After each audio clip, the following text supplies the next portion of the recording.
오늘은 예레미야 6장 12절로 15절의 말씀, 주제가 거짓을 행하는 자들의 낯빛에 대해서 알아보고자 합니다. 탐욕에 이끌리는 자들에게 하나 같은 공통점이 있습니다. 그것은 다른 사람을 전혀 생각하지 않는다는 것이고, 또한 다른 사람의 얘기도 충고도 듣지 아니한다는 것입니다. 이와 같이 탐욕에 영혼을 빼앗긴 자들은 가난한 자들이 가지고 있는 그 하나까지도 뺏어가는 것입니다. 그 대표적인 인물이 성경에 나오죠. 나봇의 포도원을 빼앗은 아합 왕이 있습니다. 그런데 이들의 결말은 시대를 막론하고 비참하게 종결이 된다는 것입니다. 비참하게. 오늘날 국민과 공직자들에게 다주택을 정리하라고 하였던 자들이 정작 자신들은 어떻게 합니까? 불법과 차명으로 매매하고, 그리고 그것들이 지금 비리가 적발되고 있는 것입니다. 그런데 그들을 보십시오. 부끄러워하거나 그들의 얼굴빛 하나 본 것입니까? 아니요. 자신들의 자녀를 부당하게 해가지고 대학 입학시키고 그렇게 하면서도 오히려 법이 잘못됐다고 얘기하는 자들, 너무너무 뻔뻔스럽지 않습니까? 얼굴 하나 붉혀지던가요? 아니요. 무엇을 의미하는 것입니까? 부끄러워하지도 않고 얼굴빛 하나 변하지 않는다는 것은 그만큼 그 사람의 양심이 죽어 있다는 것입니다. 죄하고 가득하다는 것입니다. 그런데도 사람들은 모른다는 것이에요.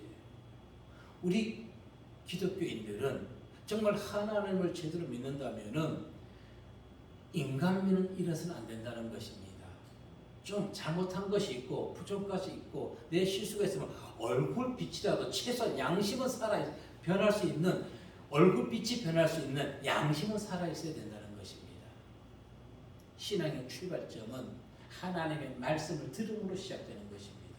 그래서 하나님의 말씀에 귀를 기울이고 끝나는 것이 아니라 그 말씀을 내 신비에 새기고 행함으로 드러내시는 성도님들의 신앙의 삶이 되시기를 주의 이름으로 축복합니다.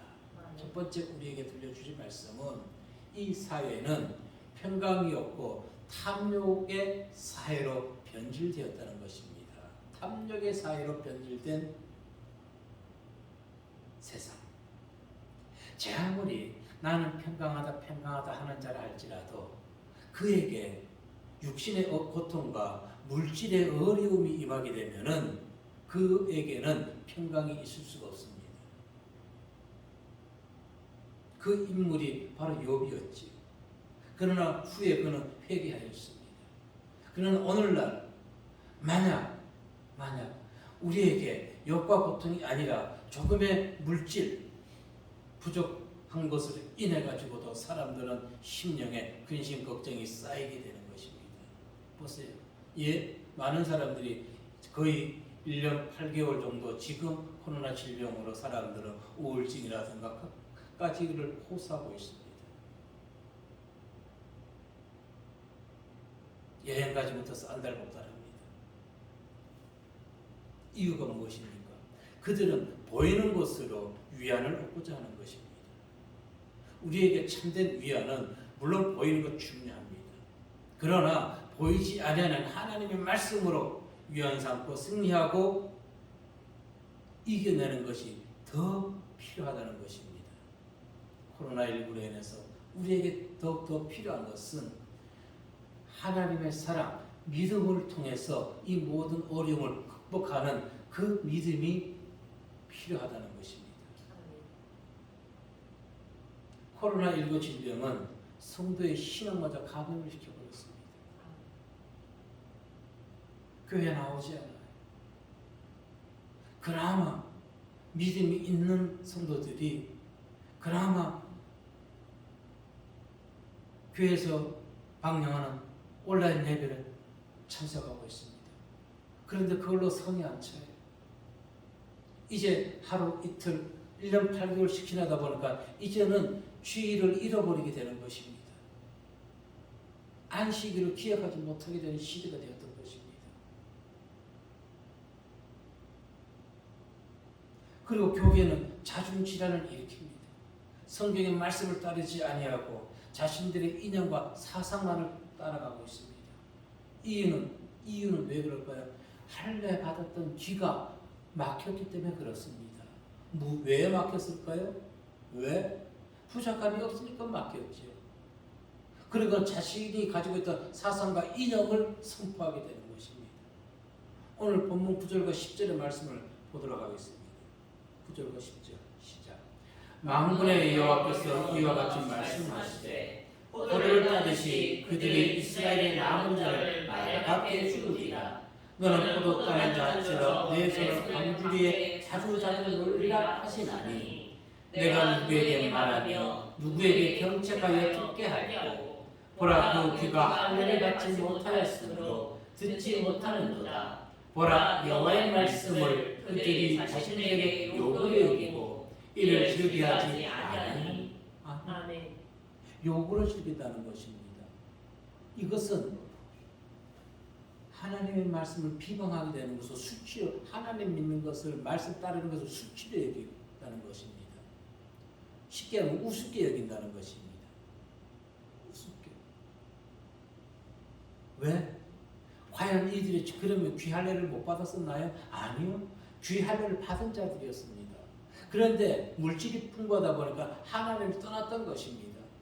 그러면서 그들은 두 주인을 섬기고 있는 것이에요. 아스다로신과 금오스 신을 섬기며 이방 신을 위해서 그들은 무엇하고 있는 것입니까? 하나님과 함께 동등한 신을 보고 오히려 세상 보이는 것을 따라가고 있다는 것입니다. 하나님께서 이렇게 이들에 대해서 분을 발하시는 이유는 무엇일까요? 가장 작은 자로부터 큰 자까지 다 탐욕의 눈이 멀었기 때문에 선지자들은 거짓을 얘기하고 있다는 것입니다. 그 얘기를 11절에서 얘기해 주고 있는 것입니다. 여호와의 분노가 내게 가득하여 참기 어렵다고 선지자 예레미야는 탄식합니다. 예, 성도가 죄악에 대해서 분노를 갖는 행동, 마음 당연한 것입니다. 즉 의분이라는 것이죠. 내 분이 아니라 사분이 아니라 의분, 하나님에 의해서. 그런데 오늘날 보세요. 얼마나 죽어있는 목사들이 많이 있습니까? 자기의 이념과 사상을 전한다는 것입니다. 정말로 귀할례를 받고 깨어있는 목사들이 그 목자의 얘기를 들을 때는 한심하고 두심한 것이지요. 참으로 어리석단 말입니다. 그 목사 밑에 모이는 성도들의 영혼이 불쌍하다는 것입니다. 아멘. 11절의 말씀 읽어볼까요? 시작. 그러므로 여호와의 분노가 내게 가득하여 참기 어렵도다. 그것을 거리에 있는 아이들과 모인 청년들에게 부으리니 남편과 아내와 나이 든 사람과 늙은이가 다 잡히리로다. 나라를 망하고 멸절시켜버린다는 것입니다. 왜 그랬을까요? 그 이유에 대해서 13절에서 얘기해 줍니다. 시작. 이는 그들이 가장 작은 자로부터 큰 자까지 다 탐욕을 부리며 선지자로부터 제사장까지 다 거짓을 행하느라. 아멘. 예, 오늘날 이 시대가 그대로 지금 적용되고 있는 것입니다. 가장 작은 자부터 큰 자까지 탐욕. 탐욕은 무엇을 의미합니까? 탐이라는 것은 불의한 재물을 의미하는 것입니다. 욕이라는 것은 제거한다는 것입니다. 즉, 그래서 이 탐욕 두 글자를 합쳐서 뜻을 풀이하게 되면은 상대방을 해하면서까지 물질을 취득한다는 것입니다. 얼마나 악한 영혼이 있는 것입니까? 그것이 탐욕이라는 것입니다. 아합이 라봇의 포도원을 뺏었던 것, 그것은 탐욕에 의해 쟁취한 것이죠. 이처럼 유다인들은 자신의 탐욕을, 욕심을 위해서 이웃의 생명까지 제거하면서까지 욕심을 챙긴다는 것입니다. 오늘날 이 사회 똑같지 않습니까? 그런데 이렇게 된 이유가 있다는 것입니다. 거짓 선지자들이, 종교인들이, 지도자들이 거짓을 행하고 있기 때문에 선지자로부터 제사장까지 다 거짓을 행합니다. 비록 왕과 백성들은 세상 물질로 인해서 그들이 타락하고 세상으로 향해 나간다 할지라도 하나님의 사명을 받은 종들만큼은 예리해서는 안 된다는 것입니다. 아멘. 깨어 있어서 잘못된 것을 잘못됐다고 지적할 줄 알아야 되는 것입니다. 아멘. 그런데 그들이 먼저 왜 거짓을 행하고 있다는 것입니다. 이유는 유다의 타락이 머리부터 발끝까지 높은 자부터 낮은 자까지 온 나라가 썩어 빠졌다는 것입니다. 아멘. 대한민국이 과연 오늘 이 이스라엘 유다 백성들처럼 이와 같은 상황이 있지는 않은 것일까요? 다 거짓을 행합니다. 다 인간의 타락한 속성은 재물에 대한 욕심 때문에 거짓으로 사람을 속이는 행위에 대해서 전혀 서슴지 않습니다. 그렇지 않고선 왜 사기꾼들이 이렇게 그리고 왜 그 사람들 당하는 사람이 많습니까? 사기꾼들도 잘못인 것이지만 욕심에 의해서 그들의 얘기를 듣고 더 많은 물질을 얻기 위해서 투자하는 사람도 문제라는 것입니다. 사기꾼만의 문제가 아니에요. 내가 욕심이 없으면은 어떤 사람이 여기 부동산 좋은 거 있습니다. 여기 이쪽에 투자하면 돈을 많이 얻습니다. 이 증권에 투자하면 수익을 많이 얻습니다.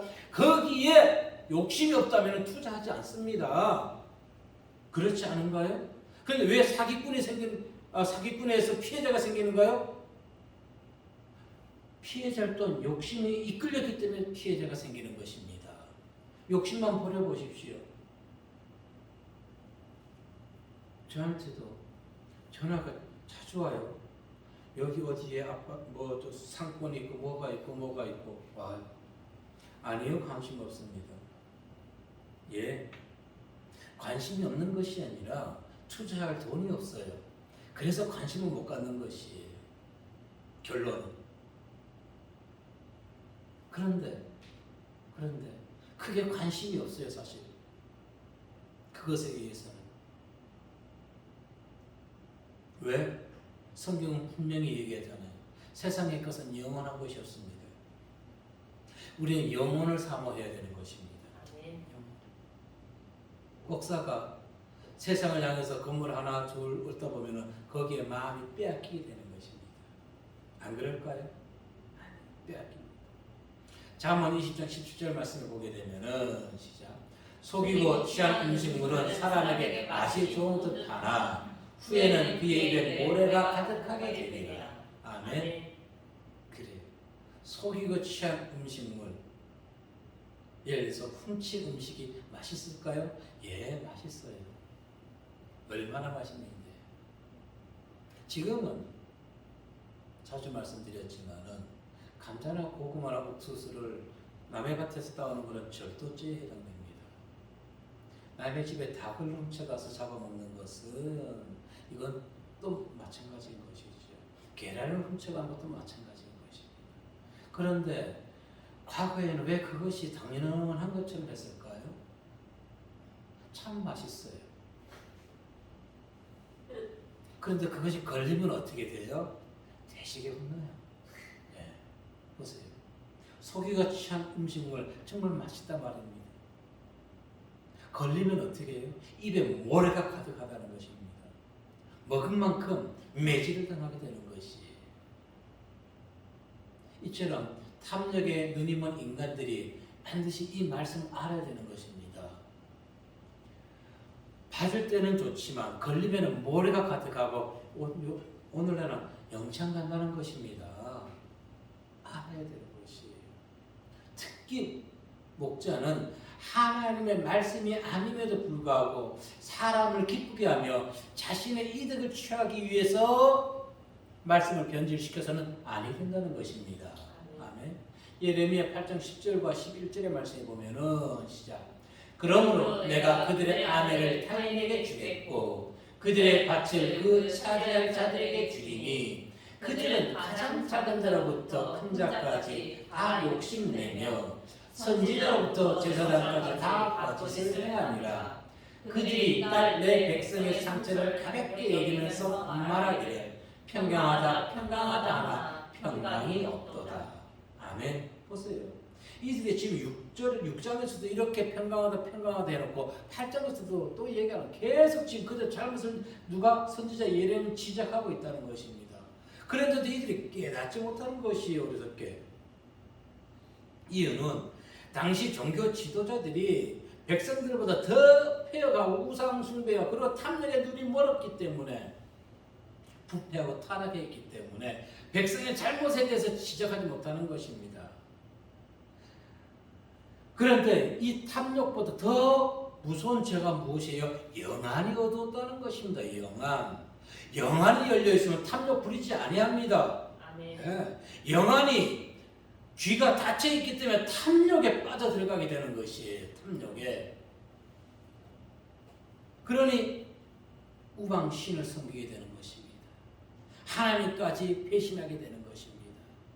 목자의 가운을 입고 있으면서 목사님 칭송을 받으면서 우상을 섬기면서 심령에는 탐욕으로 가득 차 있는 성도들. 참 목사들이 왜 그런지 모르겠어요. 대구에서인가요? 전주에서인가요? 전주에 기아 자동차 공장이 있지요. 목사가 교회 장로와 짜고 성도 젊은이들을 기아 자동차에 입사시켜 준다 해가지고 222명에게 사기쳐가지고 21억 원을 횡령해 버렸어요. 목사 아니에요, 그 인간. 장로 아니에요, 그 인간. 그 기아 자동차가 연 한 8천만 원 된 연봉 8천 된다 그래요. 그래서 많은 사람은 5천만 원까지 돈을 주면서 직업을 부탁했는데 자기 성도 또 그렇게 사기쳐버린 거예요. 목사님. 목사를 할 수 있을까요? 장로를 할 수 있을까요? 그 얘기를 뉴스에 들을 때마다 부끄러운 것이 아니라 화가 치밀어 올라요. 이사야 57장 17절의 말씀에 보게 되면은 시작. 그의 탐심에 취하고로 말미암아 내가 노하여 그를 쳤으며 또 내 얼굴을 가리고 노하였으나 그가 아직도 빼앗겨 자기 마음의 길로 걸어가도다. 아멘. 빼앗겨서 자기 마음의 길, 즉 자기 생각을 따른다는 것입니다. 지난주에 얘기했죠. 생각의 결과,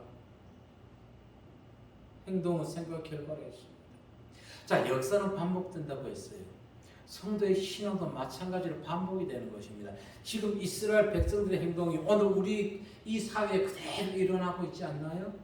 구약의 일이라고, 구약의 일을 왜 우리에게 적용시켜? 목사는 왜 그때 얘기를 합니까? 이때 시대 흐름의 상황이 오늘 시대 흐름 상황과 똑같다는 것입니다. 아니, 오늘은 더 심해요. 오늘날은 그때 소돔과 고모라인들은 동성애를 하는 자들은 하나님의 그 지역 자체를 불살라 버렸습니다.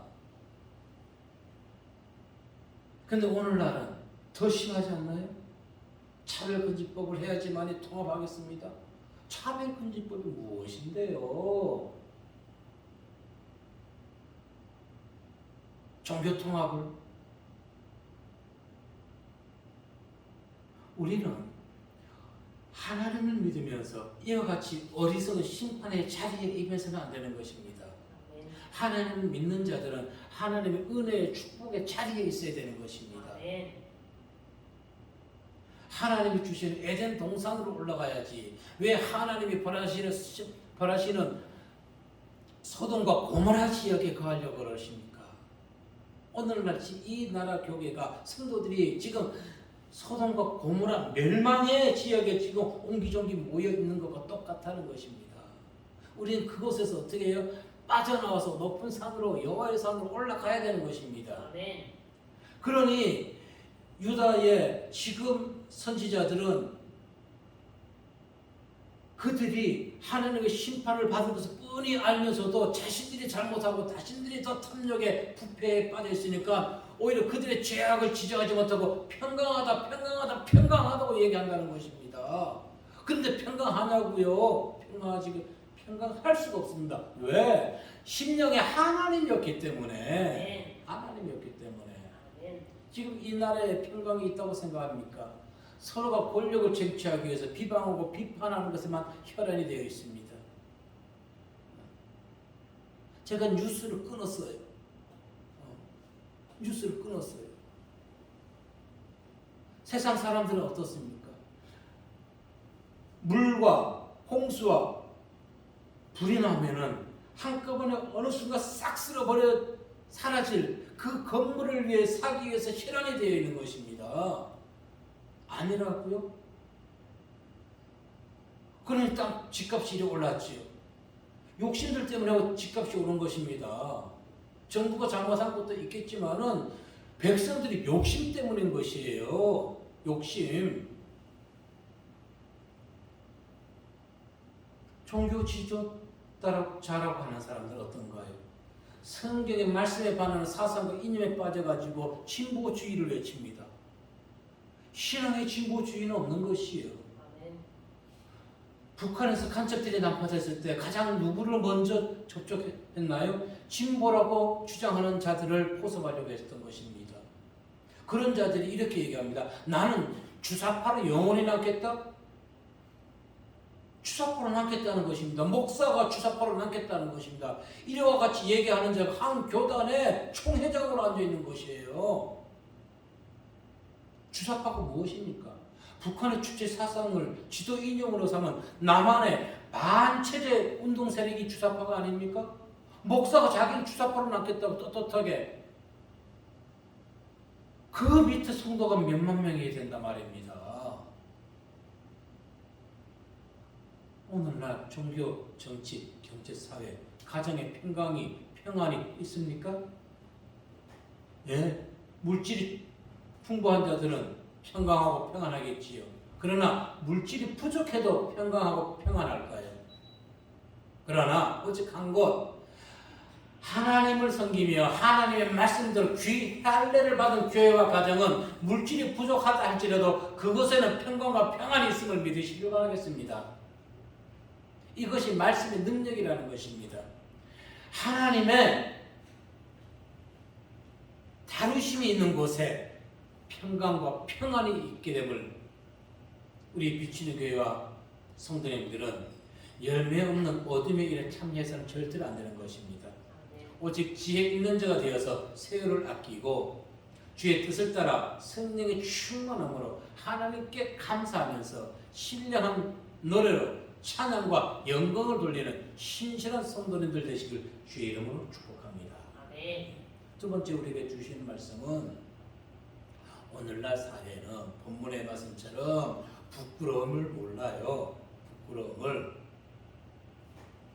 저는 그래서 이 사람들에게 이렇게 얘기합니다. 얼굴에 무슨 철판을 깔았는지 표시가 안 나. 세상은 이렇게 얘기합니다. 포커페이스가 아주 좋다고 얘기해요. 아니에요. 사람은 내가 잘못했을 때는 좀 얼굴을 붉힐 줄 알고 좀 정말로 어떤 몸에 이상 반응이 있었는데 이상 반응들이 없어. 왜? 영혼이 죽어있기 때문에. 감각이 없어. 14절의 말씀 봅니다. 시작. 그들이 내 백성의 상처를 가볍게 여기면서 말하기를 평강하다 평강하다 하나 평강이 없도다. 아멘. 이는 무자격자가 의료 행위를 하는 것과 같은 것입니다. 유다의 타락한 종교 지도자들은 무자격 의사가 중환자의 상처를 보면서도 아이 괜찮습니다. 이거 곧 있으면 금방 낫습니다. 걱정하지 마세요. 이와 같이 얘기하는 것과 똑같다는 것이에요. 문제가 있는데 문제가 없다고 얘기하는 것입니다. 그 사람이 명인가요? 아니에요. 문제가 있어 문제가 있다는 부분을 정확히 집어줄 줄 알아야 되는 것입니다. 그 사람이 명의인 것입니다.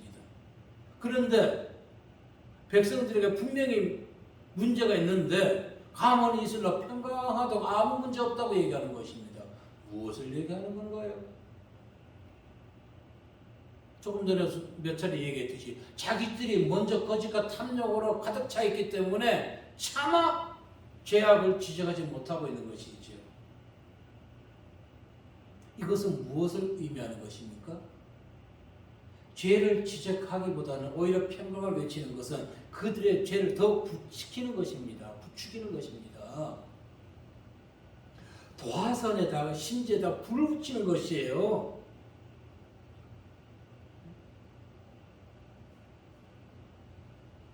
그런데 문제는 이 도화선의 불빛이 안 보인다는 것입니다. 도화선의 불빛이 안 보여요. 그래서 언제 나에게서 터질지 몰라요. 언제 하나님의 심판이 나에게 임할지 아무도 모른다는 것입니다. 여러분, 꽝이란 거 아세요? 복권사 때문에 꽝이 아니라 탄광에서 굴을 파기 위해서 다이나마이트보다 작은 것이 있어요. 그것을 이렇게 불 붙이면 빵 터져요. 그래서 이제 채굴할 때 그 꽝이라는 것도 쓰는데, 장막을 치고 나면은 탄광에 있던 꽝들이요, 저는 꽝이라고 했어요. 다른 이름이 있을 텐데 죄송합니다. 떠내려오면은 아이들이 그걸 들고 있다가 불을 켜버려요. 심지가 있거든요. 심지가. 그런데 봄날 아제리니가 아랑아랑 필 때는 불꽃이 어디까지 오는지 안 보여요. 애들이 호기심이에요. 요래 심지가 있으니까 키다가 요까지 오면 꺼버려요. 참 우리 대단했어요. 얼마나 놀이 문화를 우리는 그렇게 놀았다니까요. 그래서 불을 딱 켜잖아요. 이걸 버려야 돼요.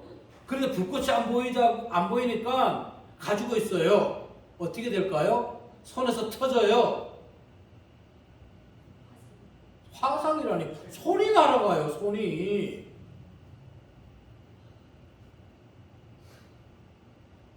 왜 이 얘기를 하냐고요? 지금 우리가 그와 같은 시대를 살고 있단 말입니다. 폭탄을 들고 있는 거예요. 그것도 불 붙여놓고. 언제 하나님의 심판이 우리에게 임할지 모르는 것이에요. 아멘. 그래서 도화선에 불을 붙이는 것입니다. 목자가 평강하다고 얘기해 주는 것은 예레미야 28장 9절에서 이렇게 얘기했습니다. 시작. 평화를 예언하는 선지자는 그 예언의 말이 응할 후에요, 그가 진실로 여호와께서 보내신 선지자를 인정받게 되리라. 아멘. 어느 세상에서나 시대를 막론하고 거짓 선지자들은 정치 지도자들에게 붙어서 백성들에게 평화와 번영의 홍보대사로 자처하는 것입니다. 그래서 아까 얘기했잖아요. 나는 무엇으로 남겠다? 주사파로 남겠다 하는 인생. 그가 목사인가요? 교회가 잘못했다고 하는 자들, 그들은 무엇입니까? 나는 거짓 선지자라고 공표하는 것입니다. 하나님이 예배 참석, 예배 모이라고 그랬지 어제 예배 모이지 마라 그랬어요. 그래서 교회가 잘못했다고요? 정말로 영안이 열리고 귀가 열린 사람은 거짓 선지자네. 아멘. 단번에 알아보는 것이에요. 아멘. 그것을 만천하에 공표하고서도 창피한지를 몰라, 부끄러운지를 몰라, 얼굴 붉을지를 몰라. 오히려 그가 이렇게 얘기합니다. 교회 하나로 만들자. 교회가 하나로 하나의 연합기관을 하자. 오히려 그 소리를 외치고 있어요. 우리 한교연에서는 분명히 같이 하지 않겠지만은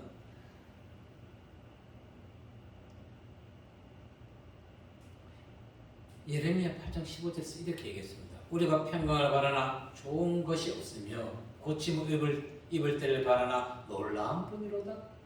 14장 19절에서 이렇게 얘기했습니다. 시작. 주께서 유다를 온전히 버리시나이까? 주의 심령이 시온을 싫어하시나이까? 어찌하여 우리를 싫어하지 아니하시나이까? 우리가 평강을 바라도 좋은 것이 없고 치료받기를 기다리나 두려움만 보나이다. 아멘. 거짓 선지자들은 거짓을 얘기하지만은 진실한 주의 종은 있는 그대로 진실만을 선포한다는 것입니다.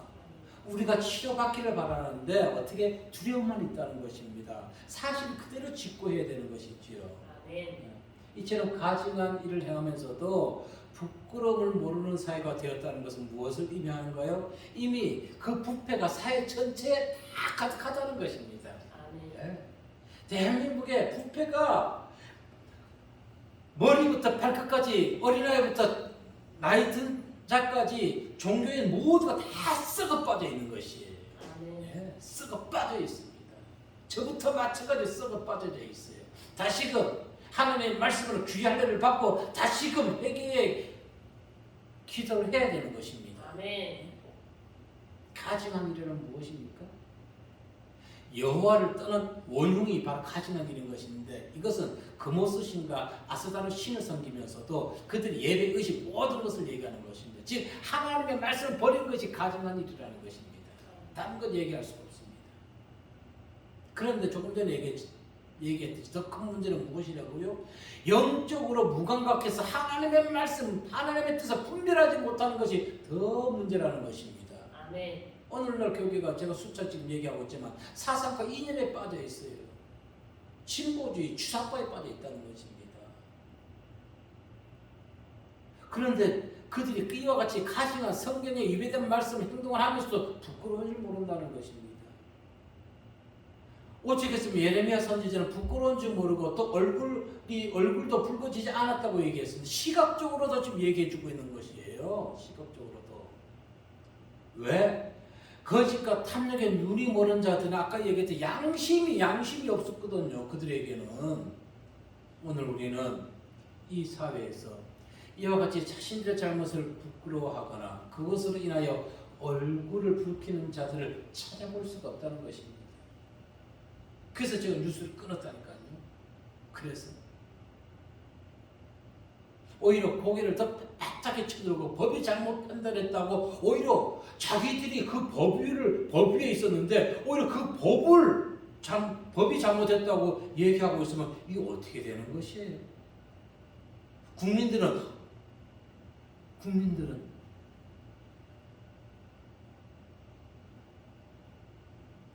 어떻게 하냐고. 우리는 경찰서에서 출두하라는 참고인으로 나오라는 그건 봐도 막 혹시라도 받는다 할때도 벌벌벌 떨 거예요. 그런데 이 사람들은 경무시해버려요. 경무시해. 소환장이 날아와도 안 가요. 형사과정은 가서 형식적으로만 얘기해요. 이것이 법 위에 있는 자들이란 말입니다. 국민을 속이고 있는 것이에요. 형식적으로만. 국민이 바보인가요? 15절 말씀해 보시면은 시작. 그들이 가증한 일을 행할 때에 부끄러워하였느냐? 아니라 조금도 부끄러워하지 않을 뿐 아니라 얼굴도 붉어지지 않느니라. 그러므로 그들이 엎드려지는 자와 함께 엎드려질 것이라. 내가 그들을 벌하리니 그때 그들이 거꾸러지리라. 여호와의 말씀이니라. 아멘. 백성들이 바빌론 포로를 가고 그들의 창칼에 죽음이 나갈 때 선지자도 같이 죽임을 당하고 끌려간다는 것입니다. 왜? 백성의 죄악을 보면서도 지적하지 않았거든요. 거짓말로 얘기했기 때문에. 그것은 바로 위선적 행동에 대해서 전혀 양심의 가책을 갖지 못했기 때문에 이렇게 이와 같은 일이 지금 사단이 일어나게 되는 것이죠. 예레미야 8장 12절에 보면 이렇게 얘기합니다. 시작. 그들이 가증한 일을 행할 때에 부끄러워하느냐? 아니라 조금도 부끄러워하지 않을 뿐 아니라 얼굴도 붉어지지 아니하느니라. 그러므로 그들이 엎드러질 자와 함께 엎드러질 것이다. 내가 그들을 벌할 때에 그들이 거꾸러지리라. 여호와의 말씀이니라. 계속적으로 지금 예레미야는 지금 같은 얘기를 계속 반복하고 있단 말입니다. 왜 그럴까요? 그들이 깨닫지 못하기 때문에 계속 반복하는 것이에요. 자, 선지자의 음성을 듣고도 돌이키지 아니하는 것은 결국 무엇입니까? 재앙을 당할 수밖에 없는 것이에요. 이사야 3장 9절에서 보시면은 시작. 그들의 안식이 불리하게 증거하며 그들이 죄를 말해주고 숨기지 못함이 소돔과 같으니 그들의 영혼에 화가 있을진저 그들이 재앙을 자취하였도다. 아멘. 스스로가 죄악을 취하게 된다는 것입니다. 어떠한 자가 돌이키지 않고 깨닫지 아니한 자는 오늘날 목회자가 성도의 헐물과 죄를 바르게 깨닫게 하기 위해서는 먼저 목자 자신이 하나님과 올바른 관계를 가져야 되는 것입니다. 아멘. 목자는 변화의 선두주자가 되어야 되는 것입니다. 그리고 성도들 또한 세상을 변화시킬 수 있는 선두주자가 되어야 되는 것이에요. 아멘. 그래서 바울 로마서 12장 2절에서 이렇게 얘기합니다. 시작. 너희는 이 세대를 본받지 말고 오직 마음을 새롭게 함으로 변화를 받아 하나님의 선하시고 기뻐하시고 온전하신 뜻이 무엇인지 분별하도록 하라. 아멘. 바울은 세대의 풍습을 따르지 말라고 경고하는 것 무엇 때문입니까? 이 세대의 행동과 사고방식은 쉽게 하나님의 말씀을 버리고 하나님의 말씀을 침범할 수 있기 때문에 아멘. 오늘날 우리가 하나님을 믿는다 하지만 세상의 것이 우리 영혼을 감쌉니다. 침범합니다. 세상의 사상과 이념이 하나님의 말씀보다 더 위에 있다는 것입니다. 인정해야 돼요. 하나님의 법이 밑에 있어요. 하나님의 법이 위에 있어야 되는데 아멘. 하나님의 법이 위에 있으면 사상과 이념은요 사라지게 되는 것입니다. 아멘. 그러니 오늘날은 하나님의 법이 아래 있고 사상과 이념이 위에 있다 보니까 하나님의 법이 없어져 버리는 것이에요. 교회뿐 아니라 사회가 그래서 혼란과 시기, 분쟁, 다툼이 끊이지 않는 것이에요. 하나님의 법이 있으면 평안과 사랑이 다스릴 텐데 아멘. 그리스도인은 현실에 순응하는 것이 아닙니다. 그리스도인은 현실에 순응하는 것이 아니라 하나님의 말씀에 순응하는 것입니다. 아멘. 그래서 바울이 로마서 12장 2절에서 이 세대를 본받지 말고 변화를 받으라는 것은 하나님의 말씀으로 세상을 따라가는 것이 아니라 세상에 순응하는 것이 아니라 말씀의 법 위에서 세상을 이겨내야 된다는 것입니다. 아멘. 아멘. 그래야지만이 자신과 사회를 변화시킬 수가 있어요. 아멘. 무엇만이 오직 하나님의 말씀 성경으로 돌아가고 복음주의만이. 아멘. 항상 우리는 유동적으로 변하는 세상에 따라 움직이는 어리석은 신앙이 아니라 그 세상 풍토 환란이 있다 할지라도 주님의 말씀의 반석 위에서 모든 것을 이겨내고 우리 심령에 있는 세상 물질주의, 세속주의 그리고 가장 중요한 또 버려야 되는 것 탐욕을 제거하시길 바라겠습니다. 아멘. 그리할 때 우리는 바울이 이야기했던 것처럼 하나님이 우리에게 원하는 것처럼 세상을 변화시킬 수가 있고 우리 심령 안에서 세상 것으로 인해서 근심 걱정 생기는 것이 아니라 주어진 것에 감사하며 있는 것에 만족하며 살아갈 수가 있게 되는 것입니다. 아멘. 이와 같은 하나님 안에서 언제나 부족하지만 풍족한 삶을 누리는 성도는 모두 되시기를 주의 이름으로 축복합니다. 아멘. 기도하겠습니다.